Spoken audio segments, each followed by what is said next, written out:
Welcome to Omkar Creations. Like and subscribe this channel for more videos.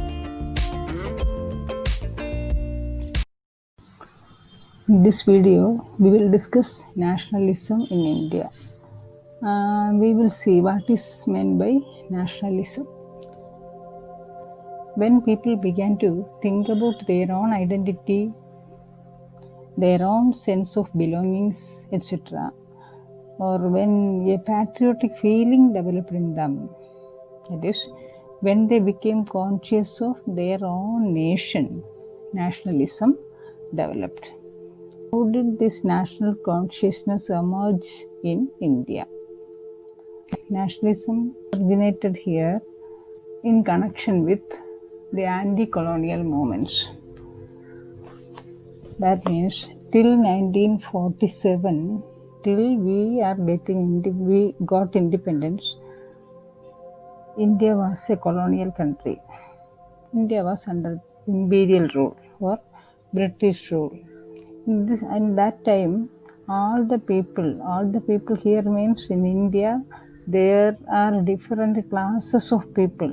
In that time also, there were different classes of people.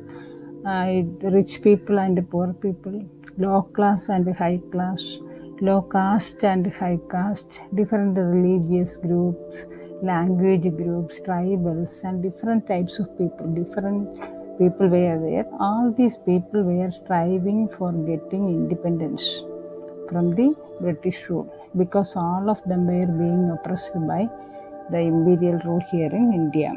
In that time, all these people were making some types of struggles or some movements against the British. Thus, in the long process of their struggle for independence, they developed a sense of unity or oneness in them.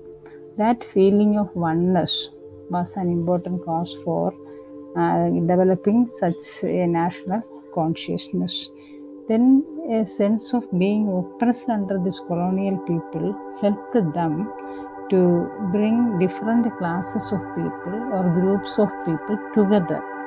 Thus, the feeling of oneness got there, and they decided to bring all these different groups of people together. And in this time, Mahatma Gandhi under this Congress, Indian National Congress was an organization which was formed for striving for gaining independence for India, and it was making attempts for getting independence. In this time, the Congress under Mahatma Gandhi brought all these groups of people together under one movement. That is the nationalist movement in India. Here in this lesson, nationalist movement second phase only is set to study. The second phase means the non-cooperation movement, the civil disobedience movements, etc. that started in the 20th century. In the 20th century means after the arrival of Mahatma Gandhi from South Africa in 1915, there came some new developments and the new mode of struggles were there, and it spread to new areas like that. But that period only there discussion to be made.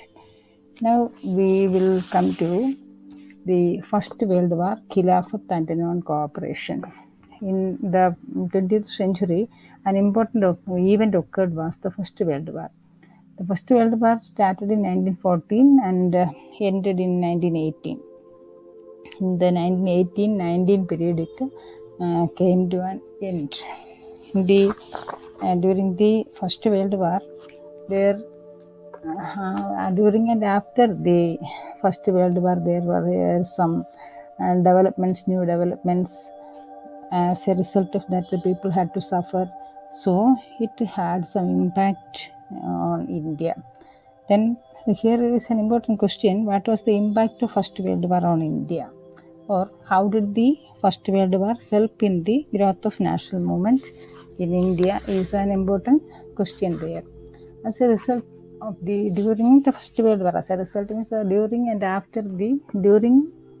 the First World War and after the First World War, there came some new developments, I told you. Some new economic and political situation developed there. How did that situation came? At first, about this new economic and political situation, we will see. The first thing is that increase in defense expenditure. During the war, the defense expenditure was high. Much expense for war efforts was needed. To finance this defense expenditure, the British people had to take war loans. These war loans were taken from other countries like America. And to finance these war loans, what they do, they increase the taxes in their colonies like India. Then increase the taxes. Customs duties was increased. And like that, a new tax was introduced by them, income tax. This, through income tax and customs duties, they tried to collect more and more money from the Indians. That was really a cause of disappointment for the people of India. Then, the second important thing is that increase in prices. Prices of articles increased. When a war occurs there, the production will become slow, and as a result, the shortage of articles will be occurring. Then here also, the prices of articles became high. Then it also gave some disappointment to the people of India. Next important cause there is that forced recruitment. In that period of economic sufferings, the villages in India had to give or supply soldiers to the British Army for waging the war. When more and more soldiers were needed, the cultivators or young farmers from these villages were collected to the army. Even though they were not willing and they were not knowing the art of war, they were knowing how to cultivate only.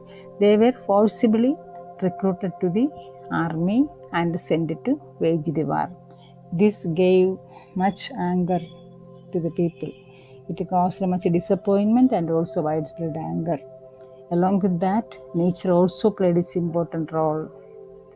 Due to crops failure, this production became very low, and as a result there became shortage of food. There came the shortage of food. People began to die due to poverty, and famine occurred, and the people, many began to perish. Along with that, influenza epidemics also captured the situation. Epidemic spread all over the country, and as a result, many died. Then, due to this influenza epidemics and also due to famine, many people, about 12 to 13 million people perished. According to the census of 1921, it is said that about 12 to 13 million Indians perished due to this famine and epidemics. In this situation, where all the people began to get some disappointment, and as a result, they are developed some then widespread anger towards the British people, and as a result, they tried to rise against the British. When this war situation was existing there, that a new leader appeared in the stage. At this stage, a new leader appeared and suggested a new mode of struggle. Who was that new leader? That an important person we ever know. He was Mahatma Gandhi, and his mode of struggle was satyagraha. The new mode of struggle was satyagraha.